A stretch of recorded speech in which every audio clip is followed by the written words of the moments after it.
Coming up in this edition of Cogeco News, a security breach today involving COVID-19 testing and the health unit. Clean, green, and beautiful, and a little bit of Oriole orange.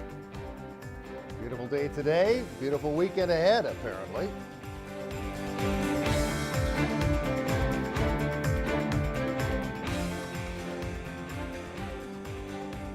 Hello again, everybody. Welcome to this Thursday edition of Cogeco News. I'm Greg Estabrooks. Well, the medical officer of health for North Bay and Parry Sound says the privacy breach on the health unit website was, quote, a mistake that should not have happened, unquote. Here's more on this story from our Clark Heipel, who is standing by outside of the North Bay Parry Sound District Health Unit office in North Bay. Yes, Greg, concerning, nay, distressing news from the North Bay Parry Sound District Health Unit late Thursday morning. They have revealed that a privacy breach has occurred with their online dashboard, which has COVID-related information for the North Bay Parry Sound District Health Unit. They say individuals tested for COVID-19 on or before May 8th may have had their personal information compromised. That information that was accidentally made accessible, says the unit, was first and last name, municipality, unique identifying number but not OHIP number, testing date and location, and the test result if it was available at the time. It may have also included a telephone number. Now, on May 8th, over 3,000 people had been tested for COVID-19. I talked with Dr. Jim Chirico over the telephone to further clarify the situation. We believe that the likelihood that personal information was accessed is really quite low. As soon as we found out, we immediately removed the dashboard, and I want to extend my sincere apologies to the community. We take full responsibility for this error, and I want the community to know that we fixed the problem and we've changed the way we upload data to be sure it doesn't happen again, and we will work hard to regain people's trust. Yeah, who's responsible for that? I'm responsible for that. I take full responsibility for this error. Should not have occurred. And again, I want to extend my personal apologies to the community for this error. Is there any determination of how many people out of those approximately 3,200 tests, how many people may have been breached? Well, we believe that the data was only accessed by the person who reported it to us. We also feel that the reason for this is that the information was not openly displayed on the dashboard. It was not obvious. You had to go look for it. And so we think that the risk and the likelihood that personal information was accessed by anybody else than the one that reported to us is quite low. And as soon as we found out, we immediately removed the dashboard. And again, I want to extend my sincere apologies to the community. We take full responsibility for this error. But I want the community to also know that we fixed the problem and changed the way we upload data to be sure it doesn't happen again. And we'll work hard to regain people's trust. Now, Doctor, in the press release, it states that people are encouraged to call in if they have concerns. Have people been calling in? If so, what have you been hearing? For the most part, yes, that we've had people calling in, and people have been actually really, really supportive. We are following up with letters to all the affected individuals. And on May 8th, there was just over 3,200 tests. Will you be sending out 3,200 letters? We have, our numbers are approximately 3,012. Yes, there were some with no fixed addresses, so that would be reduced. But yeah, there are approximately 3,000 letters that will be going out. If you have questions about your privacy, you're encouraged to contact the health unit. Reporting for Cogeco News, I'm Clark Heipel. Let's send it back to Greg at the news desk. And on that note, let's go to today's COVID-19 by the numbers board.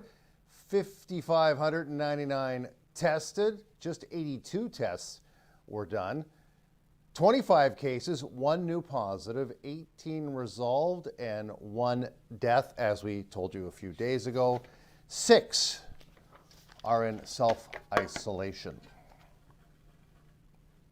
Well, if we don't have enough to concern ourselves with these days, there's another vastly different problem for some people in West Nipissing to try to cope with: a large multi-hectare forest fire west of the city.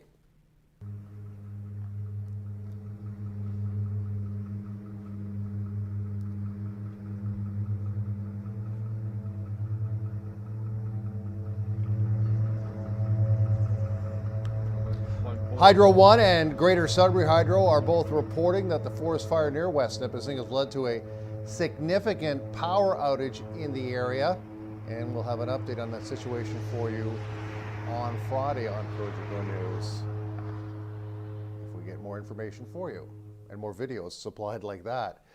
Early this morning, police responded to a noise complaint at a residence on Main Street in North Bay. As a result, police have arrested a North Bay man in his 50s, and he's been charged with multiple charges relating to an alleged domestic violence incident: 1 count of assault causing bodily harm, 2 counts of assault, and also 1 count of breach of probation. It is alleged that at about 1:50 in the morning on May 21st, a man and a woman were engaged in a verbal argument. The man became aggressive and the altercation became physical, when police say he physically grabbed the accused and grabbed the victim and began to strangle her. Police attended and arrested the accused. During the investigation, the victim disclosed to police previous assaults that had occurred. The accused has been held in custody pending a bail hearing. And in order to protect the identity of the victim, the North Bay Police Service will not be releasing the name of the accused. It's all about adaptability. That's life during a pandemic, as you're well aware. The organization that runs a school lunch program has adapted because, well, there are no schools open right now, and none will be opened until the fall. 3 hubs have been set up in North Bay for families. Community Living was the site of one just a day ago. For many kids, school lunch programs provided them their best and sometimes only healthy meal of the day. Since schools have been shut down since March and will be shut down until September, that's kind of a big void for kids and their families to deal with. Now there is an alternative. We as a team brainstormed and sort of discussed how can we ensure that the students that normally access breakfast programs within the schools still might be able to receive breakfast items. So we came up with basically what we're calling breakfast hubs. So we have 3 hubs within North Bay. So we have one here at Community Living on Wednesday afternoons from 1:30 to 3:30. We have one at Gateway Pentecostal Church on Thursdays from 10 to 11:30, which is at 147 Marshall Avenue. And then on Mondays, we are at the Gathering Place, which is on Castle Street, from 1:30 to 3:30. So we've had great community support and people who have come on board to allow us to do these programs. Each day, we're probably averaging anywhere from 20 to 30 families. Families can come and they can pick up a breakfast bag, which consists of whole grain items, dairy products, and fruits and vegetables. Our fruits and vegetables are donated through a program called the Northern Fruit and Vegetable Program, which is affiliated with the Health Unit. So once a week we get a large delivery of produce delivered actually here to our main site, and then we just disperse it out into our hubs. One person I spoke to off camera said these lunch pickups are lifesavers. This young mother of 2 says maybe not a lifesaver, but still pretty darn important. I don't know if I'd go as far as a lifesaver, but it's definitely a very large help. Could I do it without it? Probably. But it takes a lot of stress off because I'm not working now. My field's closed. So it just takes a little bit of stress off for me. And this service also offers deliveries to families who can't make it out on a given day.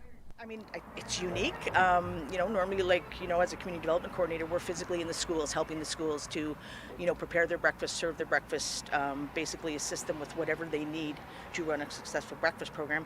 So, in the interim, this is what we're offering to ensure that, kids are still, hopefully being adequately fed. Despite a widely successful inaugural Defeat Depression Walk back in 2019, major changes need to be made for the second year. The coronavirus pandemic is restricting the large gatherings of people, as most of us are very well aware. And so the committee is working with what's been handed to them. Clark Heipel has the story. Coronavirus pandemic or no coronavirus pandemic, the second annual Defeat Depression Walk Run was a go regardless. The volunteer committee is hard at work to ensure that this May's event is a success. Carrie Sterling is Defeat Depression committee member. She wants people to know that depression is more than just a bad mood. I live with depression, so I do know that personally, and also as a family member. I grew up with my mom having many mental health issues. And so depression isn't just a bad mood, as you say. It is a period of feeling very down and even isolated to the point that sometimes you don't even want to get out of bed. You don't even want to reach out to people. You socially disconnect. So it can be very challenging and trying for individuals who are going through that. And so the best coping skills is self-care, being able to reach out for support. Maintaining, good health, nutrition, all of that as well. Unfortunately, symptoms of depression can be exacerbated by social distancing measures. Regardless if you suffer from depression or not, you are urged to get involved before the end of May. We're asking people to take part by doing something physically active in the month of May and by May 30th. And they can share that on our Facebook page. They can share it, even on their own Facebook page. But we're still encouraging people to register and to donate and to take part somehow, some way, to be able to be part of this whole movement across Canada. Now, for people to keep their mental health in check during this time, it's more of a challenge than normal with people being socially distant, and gathering in groups can be a good therapy for some people to see their friends and family. But unfortunately, for many people, that can't be done right now. And that places a strain on people's mental health. It does. And so because of COVID-19 and the pandemic that we're facing, it's created a lot of stress and anxiety for everybody. And so even now more than ever, it's important to be able to donate and to help raise these funds for the organizations that all across Canada that Defeat Depression is raising funds for. So here we're raising funds for the Lived Experience and Recovery Network, known as LEARN, and we are a mental health organization that encompasses the Northeast LHIN of Ontario. We have 28 member organizations that are consumer and family initiatives that serve those with mental health and addictions. So last year our funds went to train individuals working in those initiatives as peer support workers. And this year, because of everything going on, we're looking to include peer support along with suicide prevention. Stay tuned to Cogeco News as we have an interview with Mark Caldwell, who spearheads the For the Love of Woody campaign. Break time has arrived here in Cogeco News. Pet of the Week and much more right after this.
Welcome back, everybody. The clean, green, and beautiful people were at it again last night. The cleanup crews were at 2 locations on Wednesday evening under the bright sunshine near independent grocers. They were also on 3rd Avenue, and that's where we met up with a mother-daughter duo new to the team. It was a case of Harriet's Heroes, aka the Clean, Green, and Beautiful crew, pulling together on 3rd Avenue on Wednesday night, one of 2 hot spots the cleanup crews targeted for this weekly cleanup. And one new crew member talked about why she joined. Well, I just noticed a lot of trash around my neighborhood and everything, and I just wanted to clean up and do my part. We've been going out with Harriet to all the hot spots and all the main roads, and I've been working on the Ferris, the school, and the creek by Metro. It was very dirty. This is her first year out.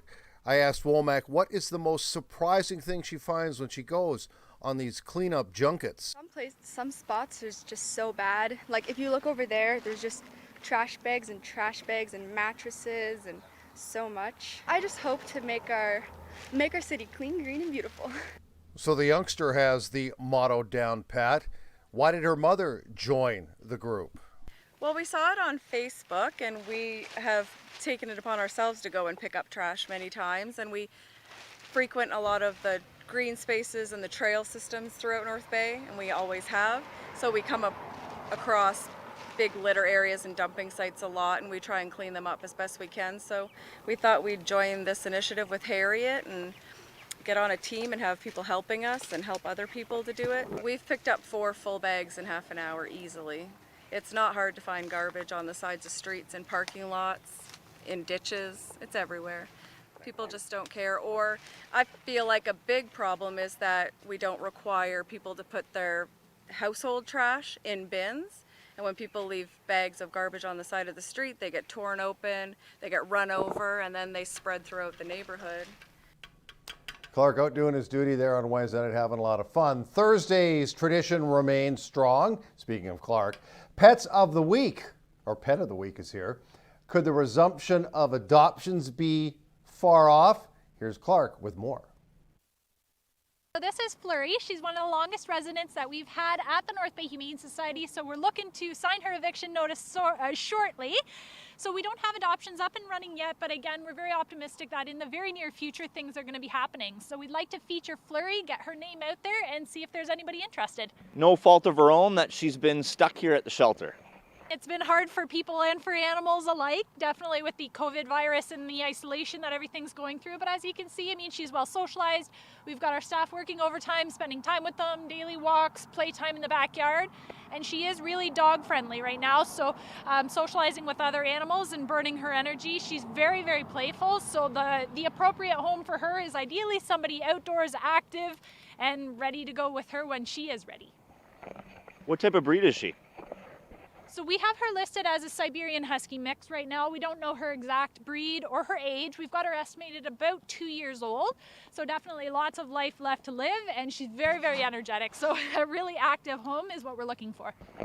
That's what I was going to go with next. A person who lives in an apartment and leaves maybe once a day just to go to the car and back isn't a good fit for this dog. So it's very unlikely that she would thrive in a quiet environment. She's very, very active and energetic, but she is very, very good in her kennel. So not a lot of excessive barking or that sort of thing. So maybe somebody that lives in an apartment but is very active, outgoing, socializing, maybe visiting family, friends, other animals in the neighborhood as well would be ideal for her. And ideal weight, is she at that right now? So we believe so. It's kind of hard to see under her fluff right now. I was saying earlier that thank goodness she hasn't started shedding yet, but it's coming. So definitely encouraging people to keep up with grooming, but she is full grown right now. So really nice size for anybody looking to start their adventure. If somebody's interested in Flurry, what should they do, keeping in mind that adoptions are on hold for the time being? Definitely. So we're asking people, give us a call if they have any questions at all. Check our website, our Facebook page. We're trying to keep everybody updated as best we can. But we are hoping that things get up and running in the coming weeks. So definitely keep your eyes open for Flurry.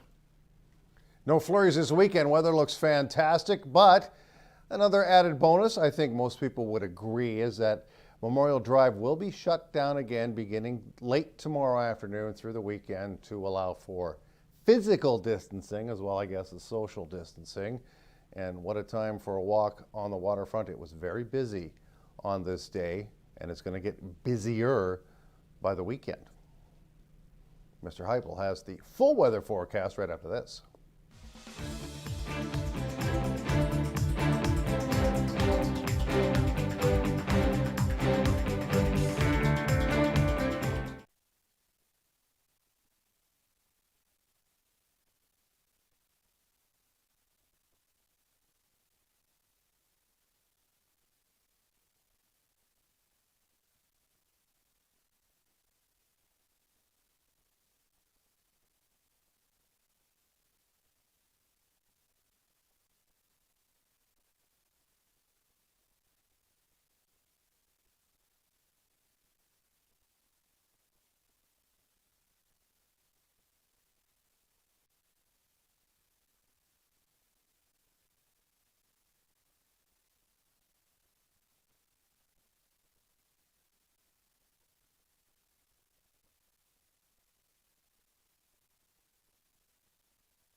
Weather is brought to you by Canadore College.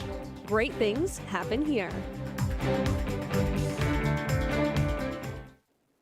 Well, welcome back to Cogeco News. I'm Clark Heupel here at King's Landing Wharf. I am here for your 5-day weather forecast brought to you by Canadore College. Remember last week when it was snowing? Let that settle in for a moment. It's feeling more like the southern tip of Key West here in North Bay, Ontario. And it's just the beginning, because on Saturday we're going to be nearing 30 degrees Celsius. Lake Nipissing is going to warm up and warm up fast. And you can see behind me some people already taking advantage of the sunny skies and warm temperatures, suntanning on the beach. Be sure to wear sunscreen because the UV rays are quite strong, nearing the extreme range with virtually no clouds in the sky. Let's take a look at that 5-day forecast just to see how hot it's going to get and when. Heading overnight on this Thursday night, a clear, mild low of 6. Friday, warmer still with more sun, 25 for the high, 13 for the low. Look at Saturday. I will be teeing off at 9 a.m. at Highview, and we're going to have a high of 28 beautiful degrees, mix of sun and cloud, and a mild, warm low on Saturday night, 14 degrees. Sunday, we had to have rain sometime. The rain moves in, high 22, low 15, and clouds persist on Monday with a high of 25 and a low of 15. Turning the page back to the almanac, Wednesday was a beauty. We had a high of 24 and a low of 7. The normals, a little cooler at 20 and 7. Well, there you have it. There is your 5-day weather picture. Do stay tuned as Greg Esterbrooks has your sportscast right after this. And interesting, fun news, Greg and I just signed up for our tennis memberships at the North Bay Granite Tennis Club, and I think I'm going to have the upper hand on him. He's nearing 60, and I'm just over 30. I think age is on my side. Greg has your sports right after this.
Sports is brought to you by Tag Construction for all your construction needs. Welcome back, everybody. Tennis is outside, of course, and running. And there'll be one gentleman just over 30 who'll be doing a lot of running on Saturday at the Granite Club. There's also a racket going on inside as well. Yes, there are places to get your sport on indoors. If you saw Cogeco News on Wednesday, we talked about what's going on outside at the tennis facility at the Granite Club. Well, inside, where in the wintertime there's curling, they're making a different kind of racket. Yes, badminton courts are being thrown on the floor, but these aren't haphazard badminton courts. They're pretty pricey and pretty effective. So these are a rubberized court. They're like a professional grade badminton court. If you ever watch like a pro match on YouTube or anything like that, they'll see a green mat. These are the ones. I've had these for a few years, and I use them once a year here for a couple weeks, and they sit in my shed otherwise. Brand new, these courts could cost as much as $10,000 a piece. These are secondhand, but still pretty good quality, and they were getting some use on Wednesday. But like any other sport in the era of COVID-19, some adjustments have to be made. Yeah, it's definitely very different. We've received a lot of recommendations and guidelines from our provincial and national sports organizations. Ultimately, I see our club being a leader hopefully at the forefront of all this, so that we can be used as an example for other clubs. So I mean, we have lots of signage up, of course, but we have pretty strict policies about having a one-way system that goes all the way around, so there's no really congestion areas. In terms of using shuttles, we recommend that each person brings their own and maybe initials it or something like that, and that if your opponent is on your side, you pass it back via your racket or pushing it with your foot or something like that. So just trying to minimize. Today is our first official day, kind of like a soft launch of opening. So we mentioned it to all of our members since our season was cut short. So we've had a few bookings here and there. And they're still getting used to the new system as well. So typically we do a drop-in model. We kind of just show up. So if you want to drop in and play tennis or play badminton and pay a small fee, you can do that. If you're standing on the fairway on Saturday in Powassan and Clark's playing, stand on the fairway. You will not get hit. That's it for news, weather, and sports for this Thursday. More Cogeco News live at 5 on Friday.